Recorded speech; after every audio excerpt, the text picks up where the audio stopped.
What do you do when you say a word with an F and a V? It's hard. I've had many Mandarin speakers who cannot make a hard F or a hard V. You have to apply a lot of pressure. So you put your top teeth on your bottom lip. It doesn't go down like this, it goes forward. So if I go like this, fast, famous, friend, for. Look at the power that I put on there. That's what you need. You repeat after me. Fast.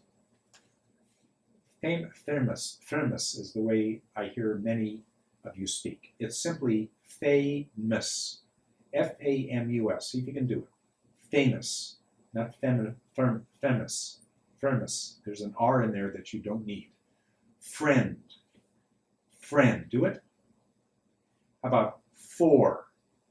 For. How do you get that R at the end? It's a hard thing to describe, but your tongue goes to the back of your mouth. When you bite down on F, the air makes for. For. The R goes to the back of your mouth. Your tongue goes to the back to make that R. Let's try the V words. Repeat after me. Very. Get ready for visitor. Visitor. Get ready for voice. Voice. Get ready for vowels. Vowels. Very good.